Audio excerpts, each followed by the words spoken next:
Hello friends, welcome back to diplomatic Manthan. मेरा नाम है अमन सिंह और हम लोग कर रहे हैं इकोनॉमिक्स की कुछ ऐसी सीरीज जिसमें हम लोग 8 से 10 दिन के अंदर इकोनॉमिक्स को पूरी तरीके से क्रश करेंगे।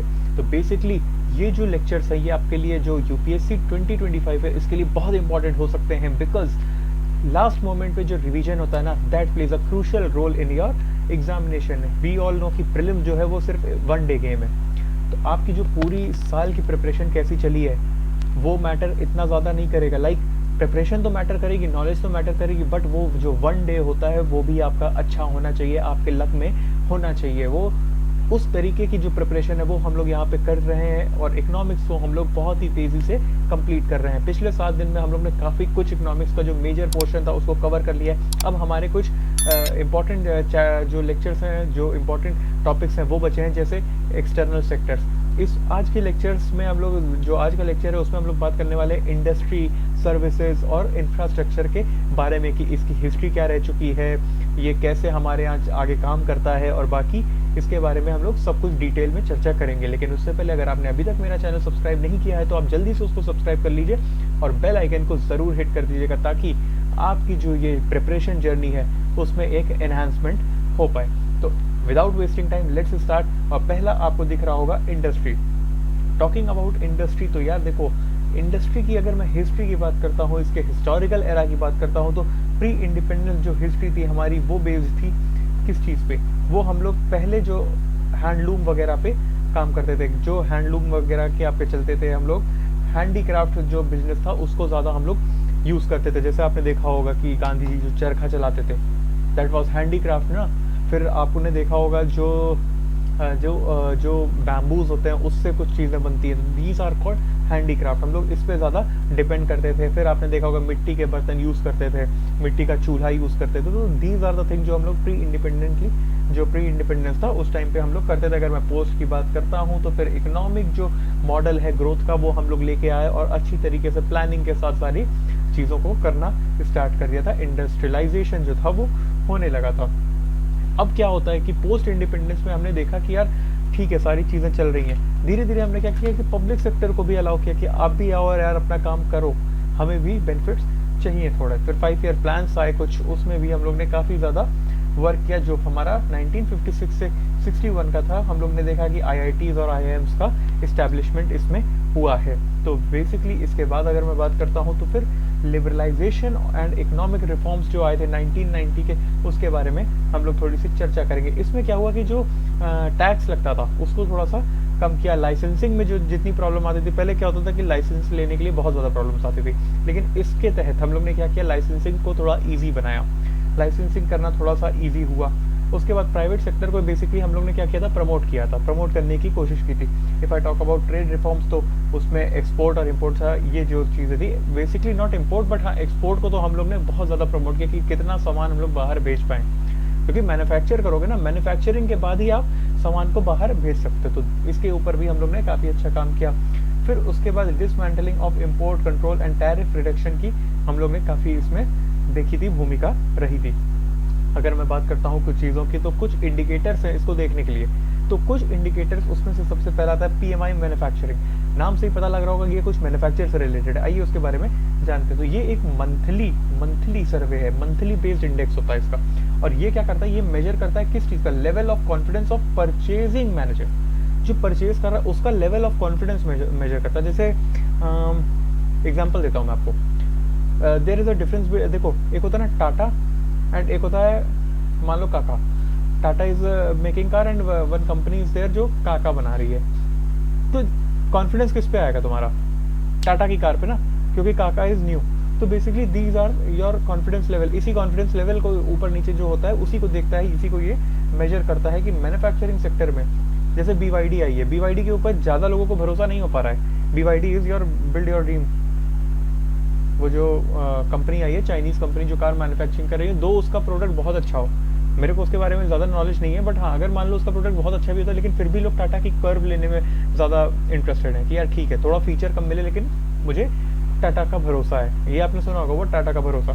तो दीज आर कॉल्ड कि आपका कॉन्फिडेंस लेवल जो है ना वहाँ पे वो हाई है। तो इसी चीज़ को मैनेज करता है। अगर इसके कैलकुलेशन की बात करें तो सर्वेज ऑफ परचेजिंग मैनेजर्स, फिर न्यू ऑर्डर, फिर production, employment, supplier deliveries and inventories, ये सब जो है 50, जो आपके 50 इंडिकेट्स, जो अगर स्कोर अब 50 है तो ये एक्सपेंशन को इंडिकेट करता है, लेकिन अगर बिलो है तो वो कॉन्ट्रैक्शन को। वैसे ही मैंने आपको बताया कि ये चीज़ें वर्क करती है। फिर आता है हमारा IIP sorry, IIP works for, ये होता है, देखो ये भी एक मंथली इंडेक्स ही है, these both of these are monthly index. ये क्या करता है, ये ट्रैक करता है production of different industries in India. जो भी इंडस्ट्री जो प्रोडक्शन कर रही है उसका ट्रैक रखता है मंथली बेसिस पे, उसको हम लोग कहते हैं IIP। It represent the percentage change in the production of volume. Definitely अगर वो प्रोडक्शन का, जैसे मान लो कि मेरे पास ये बड्स है, आई हैव दिस बड्स, पिछले साल इसका जो प्रोडक्शन हुआ था 5000 हुआ था यूनिट, अब इस साल इसका जो प्रोडक्शन है वो 10,000 यूनिट हो गया। तो दीज आर द थिंग जिसको ये ट्रैक करता है। Index of core industries, core industries कुछ ऐसी इंडस्ट्रीज हमारे यहाँ जो किससे कोर कहा जाता है, राइट, जो बहुत इंपॉर्टेंट इंडस्ट्रीज हैं उनके बारे में, जो की इंडस्ट्रीज होती हैं उनको अगर हम लोग कोई इंडेक्स बना के उनका मेजरमेंट देख रहे हैं, उनको हम लोग मेजर कर रहे हैं, this will be coming under index of core. ये भी एक मंथली है, मंथली में ही इसको ट्रैक किया जाता है। तो ये हमारी जो है ये कोर है, जैसे रिफाइनरीज हो गई, है ना। फिर इलेक्ट्रिसिटी इंडस्ट्री, डेफिनेटली इलेक्ट्रिसिटी के बिना यार कोई काम नहीं चल सकता है। फिर आता है steel industry, coal industry, crude oil, natural gas, cement and fertiliser industry. तो basically these are some of the core industries जिसको आप देख सकते हो। फिर आता है बैंक क्रेडिट टू इंडस्ट्री। देखो ये बेसिकली आपको नाम से पता लग रहा होगा कि क्या है। इसमें अगर मैं बात करूँ तो the loan given by banks to industries for their operation and expansion. भाई एक बैंक होता है, वो इंडस्ट्री को लोन देता है कि किस लिए, भाई क्यों चाहिए पैसा, क्रेडिट क्यों चाहिए आपको, एक्सपैंड कर सको अपने बिजनेस को। तो basically these are the thing. FDI in manufacturing, ये देखो ये FDI means foreign direct investment. ये डायरेक्टली आए कंपनी और ये इंडिया में जो मैन्युफैक्चरिंग सेटअप कर सके, सेक्टर जो है उसमें इन्वेस्ट कर पाए। इस तरीके के चीज़ों को हम लोग FDI इन मैन्युफैक्चरिंग का नाम देते हैं। अगर मैं बात करूं इस चीज़ को प्रमोट करने के लिए गवर्नमेंट ने कौन कौन से इनिशिएटिव लिए, तो यार ये पता होना आपके मेंस के लिए इज वेरी इंपॉर्टेंट। मेंस में तुम जितना ज़्यादा एग्जाम्पल डाल सकते हो वो उतना बेटर होगा तुम्हारे लिए। तो दीज आर द थिंग्स। अगर मैं बात करता हूँ सबसे पहली चीज़ तो मेक इन इंडिया का इतना बढ़ चढ़ के प्रमोशन हुआ है। मेक इन इंडिया के लिए सब कुछ किया गया, तो सबसे अच्छी चीज़ थी मेक इन इंडिया। इसमें ना फॉरेन जो ये डोमेस्टिक और फॉरेन इन्वेस्टमेंट दोनों को ही इसने अट्रैक्ट किया। पहली बात डोमेस्टिक के लिए कि यार भरोसा, हमारा भरोसा गवर्नमेंट पे होता है ना कि यहाँ पैसा लगाएंगे तो अच्छा रिटर्न मिलेगा, क्यों, क्योंकि ये सरकारी है। तो दीज आर द थिंग। फिर उसके बाद आता है नेशनल मैन्युफैक्चरिंग पॉलिसी NMP। ये क्या कहता है, ये एक कॉम्प्रिहेंसिव रोड मैप देता है, ठीक है, for growth and development of a manufacturing setup. It is a comprehensive road map, एक रोड मैप देता है कि यार कैसे ग्रो होंगी चीज़ें, मैन्युफैक्चरिंग सेटअप की कैसे होंगी ग्रो। अगर मैं बात करता हूँ उसके बाद स्पेशल इकोनॉमिक जोन्स, कुछ आपने देखा होगा आपके सिटीज़ में भी कुछ SEZs होंगे, स्पेशल इकोनॉमिक जोन, जहाँ पे जैसे मेरे शहर में भी एक है वहाँ प्लेस, वहाँ पे बहुत ज़्यादा एक तरीके से देखा जाए जाम लगता है, ट्रैफिक जाम लगता है। और फिर जब हम लोग को पता लगता है तो वहाँ पे बिजनेसमैन बहुत ज़्यादा हैं, सारी सब चीज़ें हैं वहाँ पे। लाइक आप उस रोड पे चले जाओगे तो आपको सब कुछ मिल जाएगा, इवन एक टूथब्रश से लेके एक इलेक्ट्रिक बल्ब से लेके everything whatever you want you will be, मतलब that item will be available there.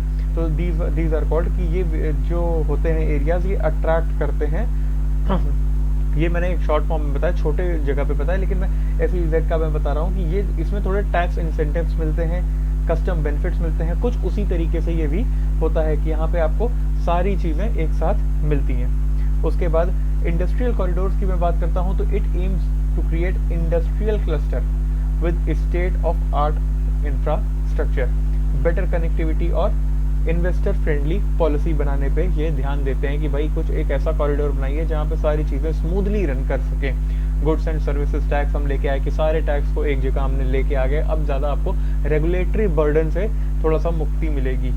अगर मैं बात करता हूँ इंटेलेक्चुअल प्रॉपर्टी राइट्स पॉलिसी आई तो फिर नेशनल IPR पॉलिसी जो थी आपकी वो conductive to research and development के लिए काफ़ी अच्छी थी। रिसर्च और डेवलपमेंट इसने काफ़ी अच्छी तरीके से किया और इस तरीके से आप देखते हो कि ईज ऑफ जो डूइंग बिजनेस है वो हमारे लिए थोड़ा सा मायने रखता है। क्यों? क्योंकि जितना इजी रहेगा ये बिजनेस को करना उतना बेटर है आपके लिए। तो ये इसकी जो रैंकिंग थी ये हमारी इम्प्रूव कर पाए हम और कर रहे हैं। इसके बाद हमने बात करते हैं आत्मनिर्भर भारत। तो देखो यार इसमें बहुत सारे गवर्नमेंट इनिशिएटिव्स हैं, मैं सारे तो मैं नहीं पढ़ा रहा हूँ, बट मैं कुछ जो मेजर है मैं उसको ज़रूर कवर कर रहा हूँ। तो आत्मनिर्भर अभियान, इसके बारे में तुम्हें बहुत पता सुना होगा, है ना, बहुत ज़्यादा आपने सुना होगा कि आत्मनिर्भर आत्मनिर्भर, ये क्या है, ये 2020 में गवर्नमेंट ने हमारे दिया था, हमारे पीएम ने दिया था, ऑनरेबल पीएम ने। तो ये भाई जो आपका सेल्फ का मैन्युफैक्चरिंग ना, उसको प्रमोट करिए ना, आपकी खुद की चीज़ों को प्रमोट करिए। अब देखो यार, ऐसे ही सोच लो ना कि कितने लोग हैं, मैं खुद मैं भी उसी में आता हूँ, मैं भी अपना ये नहीं करूँगा भाई। देखिए, अगर आप सर्विसेज दे रहे हो अच्छी, तो हम लोग क्यों नहीं प्रेफर करेंगे, right. Example, why don't we purchase Lava का phone, why do we go for iPhone and Samsung only. ये चीज़ सोचने वाली बात है। अगर आप आत्मनिर्भर को प्रमोट कर रहे हो, इसका एक कुछ ना कुछ ड्रॉबैक्स भी हो सकते हैं। लावा को आप ऐसे करो ना, बनाओ ना वैसे सर्विसेज दीजिए लावा की। तो दीज आर द थिंग्स। और इसके बारे में मैं ऑन कैमरा बोल तो रहा हूँ, बट हाँ देखिए ना, कुछ गवर्नमेंट यूनिवर्सिटीज़ में क्या हुआ था, जब सरकार ने मोबाइल फ़ोन्स बांटे थे, तो पहले उन्होंने सैमसंग के फ़ोन्स बांटे थे। आपने भी तो नहीं किया ना आत्मनिर्भर भारत का जो प्रमोशन, तो आपने खुद लिया। लेकिन हाँ, फिर बाद में उन्होंने लावा का फ़ोन दिया था, बट वो फर्स्ट स्लॉट जो था वो तो सैमसंग का दिया ना आपने। तो दीज आर द थिंग्स, इस तरीके से हम लोग देख सकते हैं कि ये चीज़ें। फिर उसके बाद प्रधानमंत्री मुद्रा योजना, मुद्रा योजना में 3 टाइप्स के लोन्स होते हैं, किशोर, तरुण, है ना। तो शिशु, किशोर, तरुण, ये शिशु, किशोर एंड तरुण। इसमें आपको 50,000 तक का लोन मिलता है, शिशु में 50,000, एंड उसके बाद 50,000 से लेके 5 लाख तक आपको इसमें मिलता है तरुण किशोर में, एंड उसके बाद तरुण में आपको मिलता है 5 लाख से 10 लाख का respectively.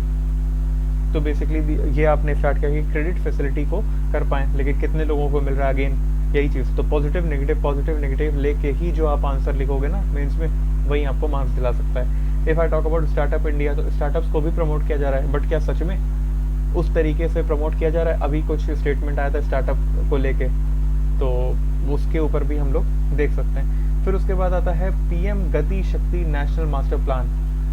This was created to unified integrated multi model logistics network across India, railway, ports और एयरपोर्ट्स को बढ़ावा देने के लिए। कि भाई जैसे बुलेट ट्रेन आ रही है, वंदे भारत आ रही है, तो ये बेसिकली इनके तहत आ रहा है। अब इसके चैलेंजेस क्या हैं? देखो, मैंने कहा था ना कि पॉलिसी लाना इज़ वेरी इजी, उसको इम्प्लीमेंट कराना तुम्हारा काम होगा। If you are preparing for something ना, बिहेव लाइक वन। मेरा यही कहने का मतलब होता है कि अगर आप सच में you are preparing for to become an IAS officer, तो ये ध्यान दो कि यार ये जो पॉलिसी, अगर मान लो एग्जांपल आत्मनिर्भर वाली मैंने बात की, आप आत्मनिर्भर तो बन रहे हो, डोमेस्टिक प्रोडक्ट को प्रमोट तो कर रहे हो, मेक इन इंडिया को प्रमोट तो कर रहे हो, बट क्यों नहीं दे रहे हो आप क्यों नहीं दे रहे हो आप लावा के phones? Why are you giving, मतलब लावा के फोन्स को ठीक है, अगर वो नहीं है उस लायक कि स्टूडेंट्स के काम आ सके, तो मेक इट ना, उसको बनाओ ना यार वैसा कि आप दे सको। You are not promoting by yourself only. Government अगर नहीं प्रमोट करेगी तो हम लोग कैसे कर सकते हैं? हाउ डू यू एक्सपेक्ट कि सिर्फ जनता ही प्रमोट करेगी? तो यही मेरा कहने का मतलब है। If you are preparing for some examinations that is reputed and toughest, and you will be having a responsibilities, तो बेसिकली बिहेव लाइक वन। आपको पता होना चाहिए कि यार ये चीज़ें रियल ग्राउंड पे क्या कर रही हैं, ठीक है। तो दीज आर द थिंग्स। सबसे पहला चैलेंज जो हम लोग देखते हैं वो होता है इंफ्रास्ट्रक्चर डिफिशियंसी। यार सबसे बड़ी चीज़ तो यही है, आपने कहा डोमेस्टिक प्रोडक्ट को प्रमोट करो, हमारे पास इंफ्रास्ट्रक्चर ही नहीं है कि हम इंडस्ट्री सेटअप कर पाएँ। हमारे पास कोई चीज़ नहीं है जिससे हम इंडस्ट्री को सेटअप कर पाएँ, तो पहली चीज़ है। फिर उसके बाद स्किल्ड लेबर। चलिए, मैंने कहा कि चलो ठीक है, मेरे दिमाग में आ गया, मेरे पास इंफ्रास्ट्रक्चर भी आ गया, सब कुछ हो गया, अब मेरे पास लेबर नहीं मिल रहा। एग्जांपल देता हूँ आपको। If you try to open a food shop, मान लो आप कोई रेस्टोरेंट ओपन करना चाहते हो, बहुत मुश्किल है आज की डेट में कि एक अच्छा शेफ़ आपको मिल जाए। तो उस टाइप, भाई अच्छा शेफ़ नहीं होगा तो फिर खाना कौन देगा बना के, तुम?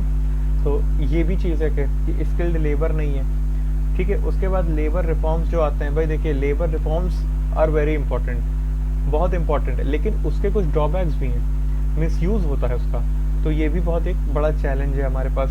फिर रेगुलेटरी इन्वायरमेंट जो है, जैसे लाइसेंसिंग, परमिट्स लेने में ही हालत ख़राब हो जाती है।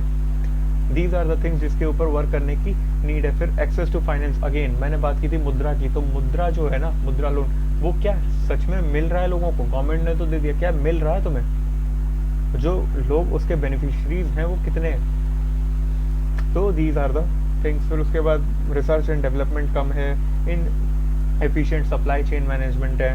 तो दीज आर थिंग। फिर ग्लोबल कंपटीशन, भाई हमारा ही कॉम्पिटिटर है चाइना, आप उसको देख लो, वो ऐसे ऐसे फ़ोन बना दे रहा है और इतने रीजनेबल प्राइस में बना दे रहा है, इतने ज़्यादा कि फिर इंडिया में लोग इंडिया से ज़्यादा लोग चाइना का फ़ोन लेके चल रहे हैं, बहुत सारे हैं, ठीक है। I am not promoting anything, but definitely these are the things. फिर lack of industry in academia, जो आपका कोलैबोरेशन है, ये भी आपको देखने के लिए मिल सकता है कि इससे हमारा R&D जो है वो, अब R&D रिसर्च एंड डेवलपमेंट, ठीक है। अब देखो एक चीज़ समझो, इसमें भी कुछ ना कुछ प्रॉब्लम्स आ सकती हैं। रिसर्च कौन करेगा? रिसर्च कौन करेगा? Scholars, right. एग्जाम्पल लेते हैं, हमारे यहाँ PhD चलती है, हमारे यहाँ PhD का एक कोर्स होता है जिसमें ये रिसर्च स्कॉलर्स जाते हैं, दे यूज टू डू एवरीथिंग, पढ़ते लिखते हैं, सब कुछ करते हैं, रिसर्च के लिए इन लोग को प्रिपेयर किया जाता है बाय द प्रोफेसर। इसके एवज में एक एग्ज़ाम होता है that is called as NET JRF या CSIR नेट या UGC नेट, एनीथिंग। JRF का जो पैसा होता है वो JRF में कुछ अमाउंट ऑफ मनी मिलता है गवर्नमेंट की तरफ से एज अ स्कॉलरशिप कि आप अच्छे से रिसर्च कर पाओ।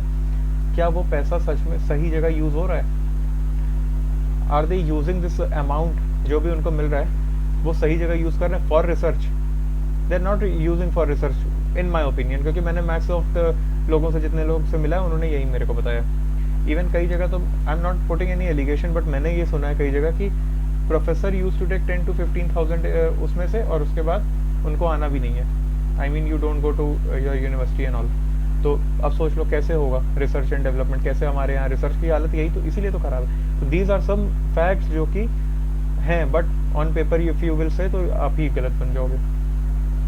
तो अगर मैं बात करता हूँ मैन्युफैक्चरिंग की अपॉर्चुनिटीज़ की, मैन्युफैक्चरिंग सेक्टर जो उसकी अपॉर्चुनिटीज़ है, देखिए rising domestic demand and demographic dividend, जैसे large and growing domestic market with rising middle class बढ़ रहा है और धीरे धीरे क्या हो रहा है, डिमांड बढ़ रही है। अब आप इसके आवाज़ कर सकते हो, एग्जाम्पल देता हूँ अगेन। आप ऐसे सोचिए ना कि इनकम कहीं ना कहीं तो अब जनरेट हो रही है, इनकम कहीं ना कहीं अब थोड़ी थोड़ी लोगों की बढ़ रही है जैसे जैसे इन्फ्लेशन हो रहा है। तो जो चीज़ें आप पहले करते थे, एग्जाम्पल पहले आप टच वाला फ़ोन नहीं यूज़ कर पाते थे, अब अफोर्ड नहीं कर सकते थे, आज सबके पास वही चीज़ है। तो दीज आर द थिंग। फिर उसके बाद यूथ एंड स्किल्ड वर्कफोर्स जो है वो इकोनॉमिक ग्रोथ को, यूथ ही है ना हम सब, भाई देखो यूथ जो है ना वो बहुत ज़्यादा इंडिया में, तो वो सपोर्ट करता है इकोनॉमिक ग्रोथ को। फिर उसके बाद टेक्नोलॉजी की बात अगर मैं करता हूँ तो अडॉप्शन ऑफ इंडस्ट्री है, टेक्नोलॉजी जो है वो हमारे यहाँ ज़्यादा अच्छी हो सकती है। और इंडिया को अगर देखो तो IT हब भी कहा जाता है, बेंगलुरु वगैरह। तो these are the things. Focus on sustainable and green manufacturing पे हम लोग फोकस कर सकते हैं किस तरीके से, जैसे opportunity to adopt eco friendly practice and technologies, eco friendly technologies को हम लोग यूज़ कर सकते हैं, ठीक है। उसके बाद इन्वायरमेंटली कॉन्शियस जो कंज्यूमर ग्लोबली हैं उनको हम लोग और ज़्यादा अपील कर सकते हैं। इस तरीके से अगर मैं बात करूँ, इसमें गवर्नमेंट के जो इनिशिएटिव और इंसेंटिव्स है, तो मेक इन इंडिया, फिर PLI स्कीम्स है, आत्मनिर्भर भारत का कैंपेन जो है, ये सारी चीज़ें जो गवर्नमेंट ने की है। फिर इंफ्रास्ट्रक्चर डेवलपमेंट की अगर मैं बात करता हूँ तो देखिए, अब देखो गवर्नमेंट ने इसमें इंसेंटिव क्या दिए हैं। इंसेंटिव में यार तुम अभी मैंने बताया JRF का जो पैसा आ रहा है, स्कॉलरशिप आ रही है, वो कहाँ से आ रही है? गवर्नमेंट ही तो दे रहा है ना, वो रिसर्च के लिए दे रहा है। लेकिन क्या सच में रिसर्च हो रहे हैं? तुम कैसा खूब सोच के देखो, एक नॉर्मल स्टेट यूनिवर्सिटी के आप जाके रिसर्च लिस्ट उठा के देखिए, क्या रिसर्च उसने लेके आया, क्या नया लेके आए हैं वो बच्चे। इसीलिए रिसर्च का स्तर जो है वो बहुत कम है, अपने यहाँ बहुत लो है। तो दीज आर द थिंग, हम लोग कुछ नया जनरली फाइंड नहीं कर पाते हैं। हम लोग के यहाँ तो नए नए टॉपिक से लड़ने भिड़ने के लिए एक बढ़िया टॉपिक से आते हैं कि तू हिंदू तू मुस्लिम और इसी में, ठीक है। फिर then we will talk about infrastructure development, तो investment in transportation, logistics and industrial hubs. फिर उसके बाद shift in global supply chain, देखो जैसे शिफ्ट हो रहा है उसके बारे में मैं बात करता हूँ। तो इम्प्रूव्ड सप्लाई चेन एफिशिएंट अगर मैं बात करता हूँ, तो companies seeking alternative manufacturing destination. मैंने आपको पिछले कुछ लेक्चर्स में बताया था कि एक ऑल्टरनेटिव जो आपका मैन्युफैक्चरिंग हब है वो होना चाहिए आपके पास। तो इसमें ये भी देखो कि जैसे अभी तक चाइना पे थे लोग, अब चाइना पे अगर टैरिफ्स लगेंगे तो फिर उनको एक्सपोर्ट करने में प्रॉब्लम होगी, इंपोर्ट करने में प्रॉब्लम होगी। तो वो हम लोग बन सकते हैं, इंडिया बन सकता है एक शिफ्टिंग जो सप्लाई चेन होता है उसका एक मेंबर बन सकता है, उसको दिखा सकता है कि भाई हम भी एक ऑप्शन है हमारे पास, आके हमारे यहाँ सेटअप कर लीजिए। फिर इंडिया, देखिए India attracting investment and enhancing global supply chain role. वही मैंने आपको बताया कि चाइना में जैसे प्रॉब्लम चल रही है, हम लोग इंडिया में शिफ्ट करवा सकते हैं इस चीज़ को देख के। तो इसके साथ हम लोग ने जो मैन्युफैक्चर है इंडस्ट्रीज का उसको हम लोग ने ख़त्म कर लिया। अब हम लोग बात करेंगे इंफ्रास्ट्रक्चर की, किस तरीके से इंफ्रास्ट्रक्चर हमारे यहाँ चल रहा है। अगर मैं बात करता हूँ इंफ्रास्ट्रक्चर के लिए, तो फिर सबसे पहली चीज़ है गवर्नमेंट इनिशिएटिव्स। अगर सबसे पहले इसमें आता तो आता है नेशनल इंफ्रास्ट्रक्चर पाइपलाइन। ये जो पाइपलाइन है ना, ये बेसिकली किस चीज़ के हम लोग ने फोकस किया था कि 5 ट्रिलियन जो डॉलर की इकोनॉमी है ना, हम लोग 2025 तक बन जाएंगे। तो क्या इस पे चीज़ें सही से चली हैं? अब इसका ऑब्जेक्टिव है to attract domestic and for FDI, जो डोमेस्टिक इन्वेस्टमेंट है उसको अट्रैक्ट करना और एफडीआई को अट्रैक्ट करना। अगर मैं बात करता हूँ पीपीपी मॉडल की, तो पब्लिक प्राइवेट पार्टनरशिप मॉडल जो है, आप देख सकते हो कि रेलवे को किस तरीके से प्राइवेटाइजेशन में ढकेला जा रहा है। ये चीज़ें अच्छी हैं कि बुरी, इसी चीज़ से हम लोग को पता चलेगा। देखो कहीं ना कहीं ये चीज़ अच्छी भी है, आपको सर्विसेज अच्छी मिल सकती हैं। जैसे एग्जांपल देता हूँ कि तेजस जो ट्रेन चली है वो प्राइवेट ट्रेन है। यू कैन सी कि उस ट्रेन के लेट होने पे कॉम्पनसेशन मिलता है, पैसा वापस आता है। मैंने 1-2 बार ट्रेवल किया और उसमें आई गेस 30 मिनट्स ही लेट था, लेकिन मेरा पैसा वापस आया था, some amount was return to me. उसकी सर्विसेज अच्छी हैं। तो ये चीज़ों में अगर आप देखो, लेकिन हाँ फिर उसके बाद ये भी बात आ जाती है कि फिर जो लो इनकम ग्रुप है और मिडिल क्लास जनरली उसको जल्दी नहीं प्रेफर करेगा, बिकॉज उसके टिकट्स यार बहुत महंगे होते हैं। 2200 की टिकट है फ्रॉम लखनऊ टू दिल्ली और Delhi to Lucknow.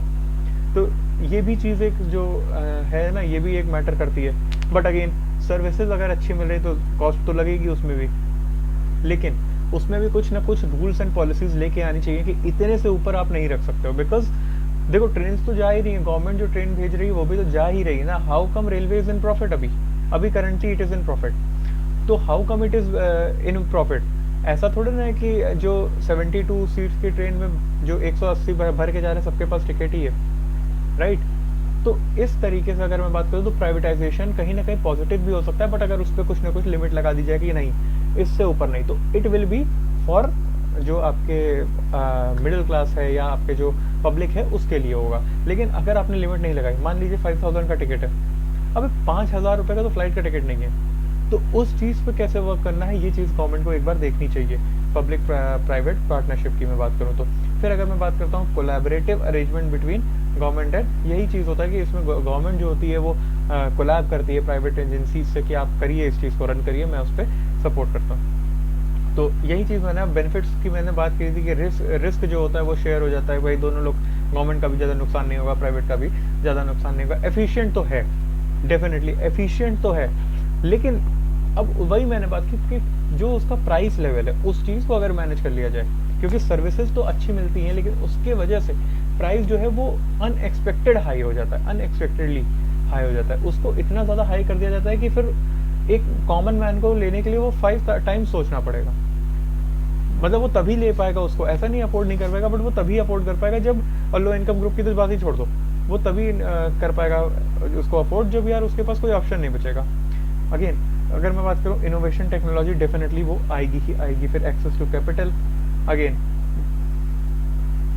Funding gap तो कर दोगे, पैसा कमाओगे तभी तो करोगे, तो ये भी एक पॉजिटिव थिंग है इसकी। अगर मैं बात करता हूँ कुछ चीज़ों की, मॉडल पीपीपी मॉडल पे जो है तो वो आता है बॉट, पहला आ गया बॉट, नहीं वो पबजी वाला बॉट नहीं, दूसरा बॉट है ये, बिल्ट ऑपरेट एंड ट्रांसफर। पहले क्या करोगे, इसमें क्या करते हैं कि प्राइवेट जो कंपनी होती है, प्राइवेट एंटिटी होती है, वो पहले बिल्ड करती है, फिर उस पर ऑपरेट करती है, फिर उसकी जो ओनरशिप होती है वो गवर्नमेंट को ट्रांसफर कर देती है। उसके बाद आता है बूट, इसमें क्या होता है, built, own, operate and then transfer. तो पहले क्या करते हैं, बिल्ड करते हैं, देन ओन करते हैं, उसके बाद ऑपरेट करते हैं, उसके बाद ट्रांसफर करते हैं कि ठीक है इवेंचुअली हमने ट्रांसफर कर दिया गवर्नमेंट को। If we talk about next thing, तो उसमें आता है bolt, not Usain but yes bolt. This is known as built own lease transfer.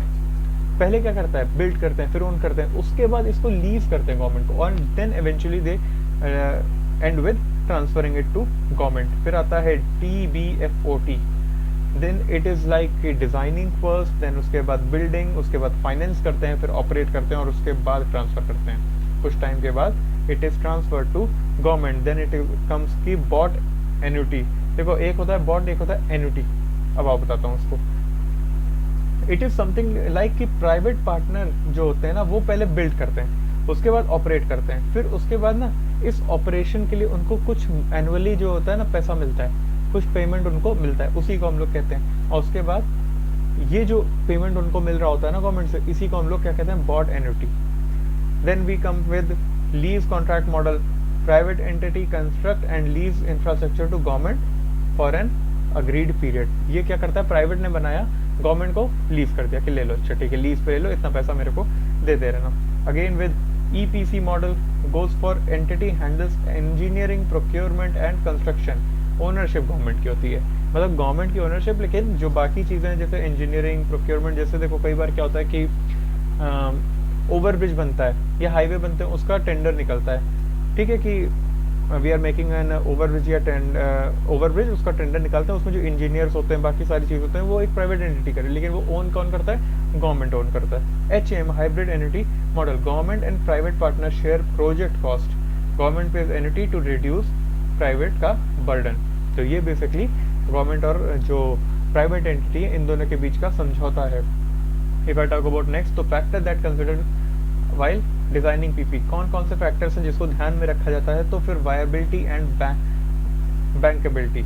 ये जो इसका प्रोजेक्ट है, इसमें क्या होता है कि रेवेन्यू स्ट्रीम्स को हम लोग अच्छी तरीके से जांच करते हैं, कॉस्ट करते हैं उस प्रोडक्शन जो प्रोजेक्ट है उसकी, फिर उसमें रिस्क क्या क्या हो सकते हैं, ये सारी चीज़ों को ध्यान रखते हैं। फिर उसके बाद रिस्क का जो एलोकेशन होता है कि उसमें भाई जो रिस्क है उसको कैसे डिज़ाइन करना है, किस तरीके से उसको टैकल करना है, ये सारी। फिर उसके बाद रेगुलेटरी जो और पॉलिसी फ्रेमवर्क में हम लोग कहीं कुछ इलीगल काम तो नहीं कर रहे हैं जाने अनजाने में, तो ये सारी चीज़ों को भी ध्यान रखा जाता है। फिर उसके बाद वैल्यू फॉर मनी एनालिसिस, जिसमें क्या करते हैं हम लोग कंपेयर करते हैं कॉस्ट और delivering the project through PPP model, और ट्रेडिशनल पब्लिक प्रोक्योरमेंट होता है उसको हम लोग कंपेयर करके देखते हैं कि पहले कैसा था और इसके बाद कैसा हो सकता है। अगर मैं बात करता हूँ स्टेक होल्डर एंगेजमेंट की, तो local community, civil society and government agencies के एंगेजमेंट में रहते हैं। इसके क्रिटिसिज्म की बात करूँ तो मैंने आपको शुरू में ही इसके क्रिटिसिज्म की बात की थी, cost overturns and delays due to financial challenges. बिल्कुल, अगर कोई चीज़ बहुत अच्छी बना रहे तो उसके फाइनेंशियल चैलेंजेस की वजह से हो सकता है ये बंद भी हो जाए। फिर उसके बाद ट्रांसपेरेंसी, अगेन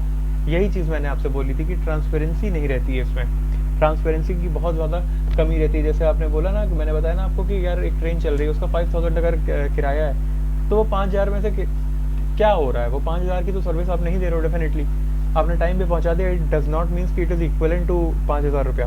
तो दिस इज थिंग जो जहाँ पर ट्रांसपेरेंसी का होता है। फिर उसका profit motive versus public interest, again यहाँ पे प्रॉफिट मोटिव ही हमेशा विन कर रहा है ना। तो दीज आर द थिंग, जैसे तेजस चली और इसमें जितना भी इसका किराया है वो पब्लिक इंटरेस्ट के लिए नहीं है, ऐसा लगता है नहीं है कि वो पब्लिक इंटरेस्ट के लिए 1700 1800 2000 rupees is not good amount for Lucknow to this Delhi का ट्रेन।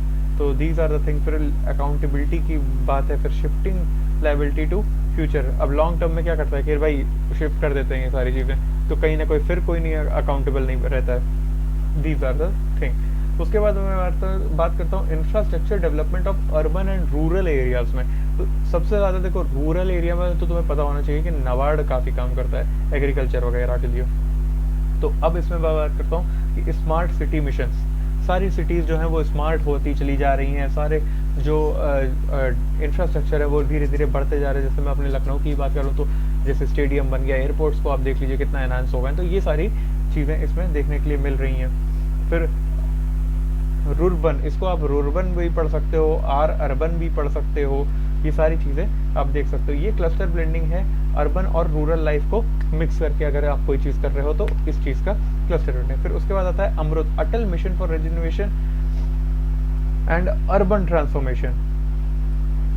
तो इसमें क्या होता है कि अर्बन इंफ्रास्ट्रक्चर पे फोकस किया जाता है, जैसे वाटर सप्लाई, सीवरेज, और उसके बाद ट्रांसपोर्ट और ग्रीन स्पेस की बात की जाती है इसमें। फिर प्रधानमंत्री आवास योजना के तहत आपको पता ही है कितने मकान दिए हैं प्रधानमंत्री जी ने हमारे। फिर उसके बाद रूरल इंफ्रास्ट्रक्चर की मैं बात करता हूँ तो ये आता है हमारा नाबार्ड के द्वारा बनाया गया है। मैंने अभी आपसे बात की थी कि रूरल की बात हो तो फिर नाबार्ड का नाम आना ही आना है, because it is doing very good work in rural areas. ये सपोर्ट करता है इरिगेशन प्रोजेक्ट्स, रोड, ब्रिजेस और इन सबको ये प्रमोट करता है। With this we have completed our infrastructure, और अब हम लोग स्टार्ट करने वाले हैं सर्विसेज के साथ। If I talk about services, तो इसके हिस्टोरिकल एवोल्यूशन की मैं बात करूं तो पहले जो सर्विसेज मिलती थी वो रिटेल में होती थी, ट्रेड में होती थी और ट्रांसपोर्टेशन में ही देखी जाती थी। बुलक कार्ट से लोग ट्रांसपोर्ट वगैरह करते थे। फिर आता है हमारा पोस्ट इंडिपेंडेंस में, जिसमें हम लोग बात करते हैं अच्छी तरीके से मैनेज करके सारी चीज़ों को चलाने की, सारी सर्विसेज को एक प्रॉपर मॉडल के तहत, इकोनॉमिक मॉडल के तहत, प्लान्ड मॉडल के तहत सारी सर्विसेज को इनिशिएट करने की। और उसके बाद हमने secondary role basic banking, insurance, इन सब चीज़ों की सर्विसेज हमने स्टार्ट की थी, जैसा कि मैंने आपको बताया कि फिर उसके बाद हमने थोड़ा लिबरलाइजेशन पे हमने ध्यान दिया था। जैसे 1990 में हमने क्या किया, हम लोग ने एफडीआई को प्रमोट किया कि 1990 में हम लोग ने एफडीआई हमने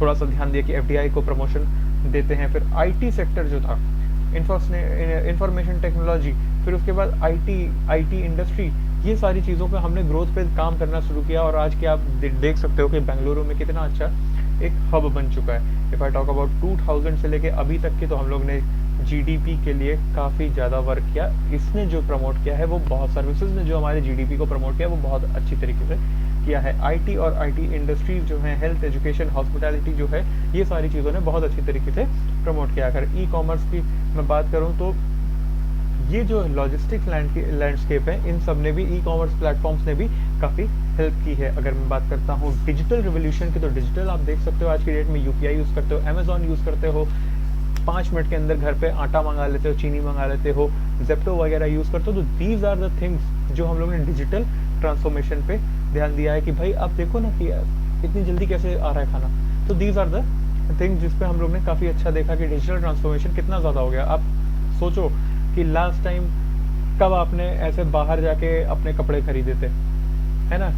ये चीज़ थोड़ी सोचने वाली है। मैंने खुद में अपनी बात करूँ तो मैंने लास्ट टाइम पता नहीं कब मैं बाहर गया था कपड़े लेने, या लास्ट टाइम पता नहीं मैं कोई एक बॉटल लेने या समथिंग लेने में बाहर गया था। तो दीज आर द थिंग्स जिसमें यूपीआई में यूज़ कर रहा हूँ। लास्ट टाइम कैश कब यूज़ किया था, तो ये एक बड़ा सा मेजर है।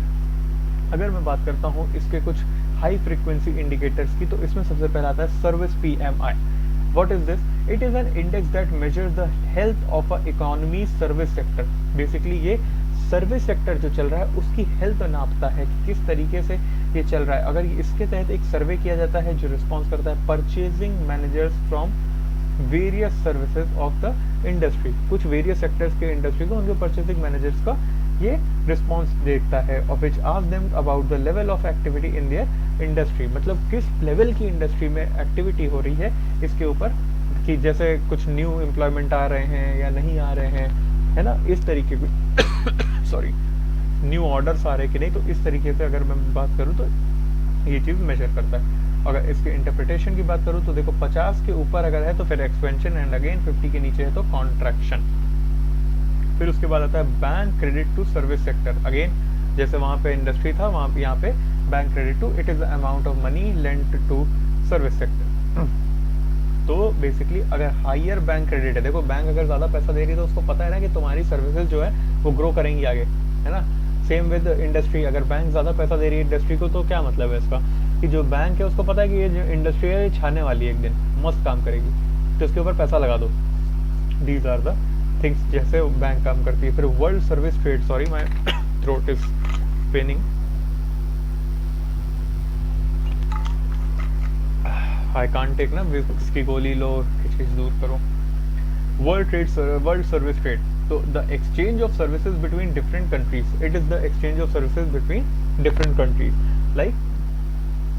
लाइक कुछ भी सर्विसेज हो सकता है। जैसे क्या होता है कि हमारे यहाँ इन्फोसिस जो है वो कुछ सर्विसेज प्रोवाइड करता है किसी अमेरिकन इंडस्ट्री को।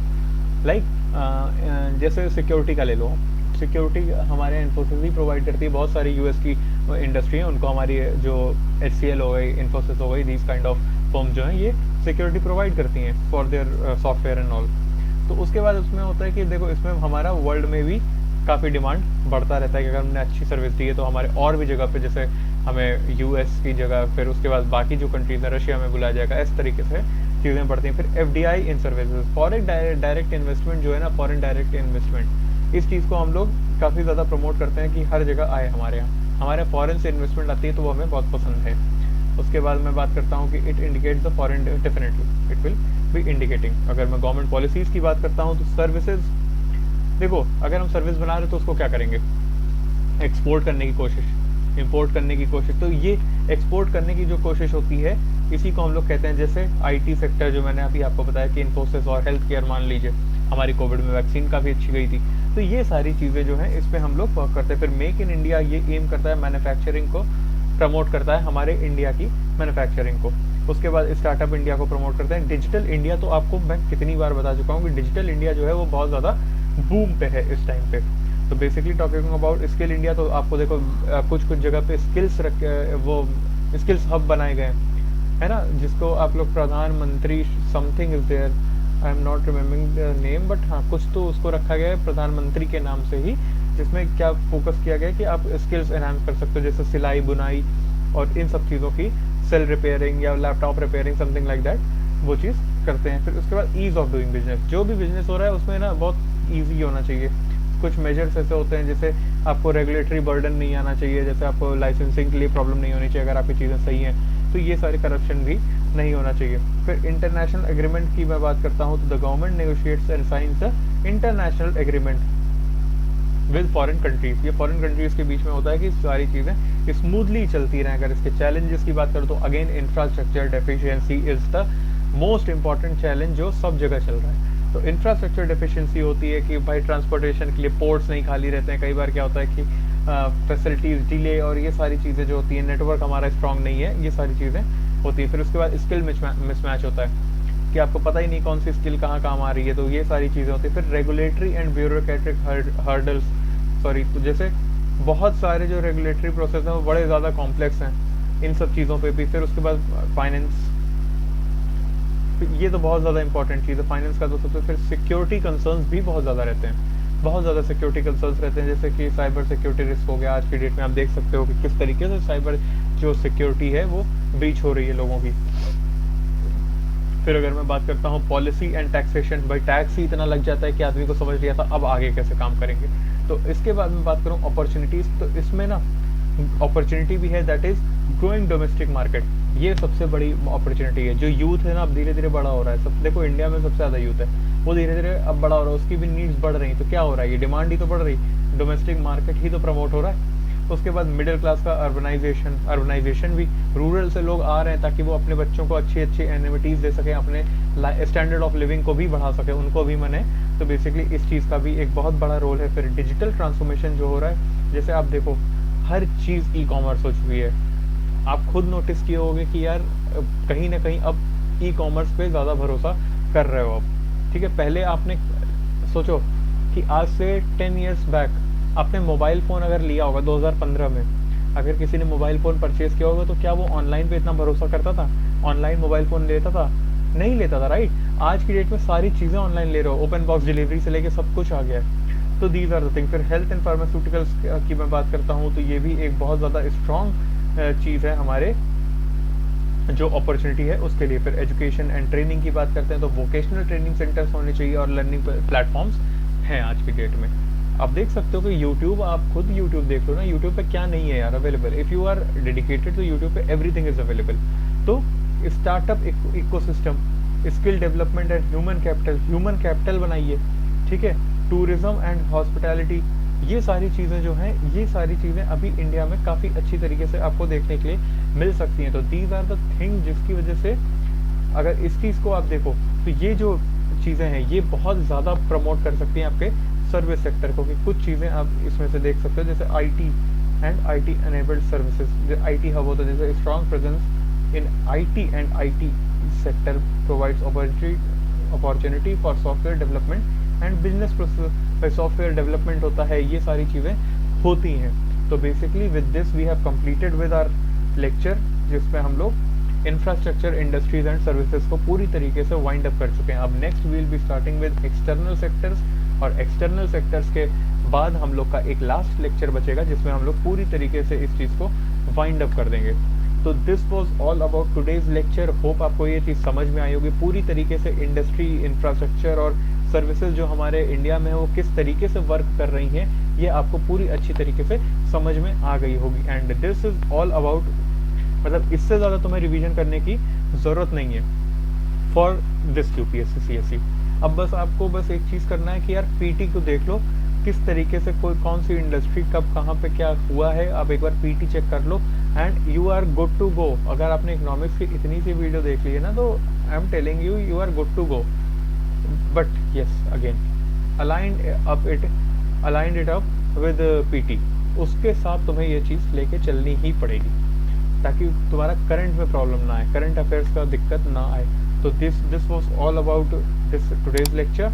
होप आपको ये चीज़ बहुत अच्छी तरीके से समझ में आएगी। नेक्स्ट लेक्चर में we will be continuing our topics, तो उस चीज़ को आगे बढ़ेंगे, देखते हैं हम लोग नेक्स्ट लेक्चर कैसे होता है। बट ये 12 लेक्चर से ऊपर मैं इसको नहीं लेके जाने वाला हूँ। And this was all about today. आपको ये चीज़ समझ में आया होगा। अगर आपने अभी तक मेरा चैनल सब्सक्राइब नहीं किया है तो उसको जल्दी से सब्सक्राइब कर लीजिए and please hit the bell icon, जिससे आपको ये जो लेक्चर्स हैं इसके जो अपडेट्स हैं ये टाइम टू टाइम मिलते रहें। इसके बाद जो हम लोग लेक्चर स्टार्ट करेंगे वो मैं साइंस एंड टेक्नोलॉजी का लेक्चर स्टार्ट करने की सोच रहा हूँ। प्लीज़ कमेंट में अगर आपको किसी और सब्जेक्ट के लेक्चर्स चाहिए। आपसे मैं इजाज़त चाहूँगा, मिलूंगा आपसे नेक्स्ट वीडियो में, तब तक के लिए बाय बाय।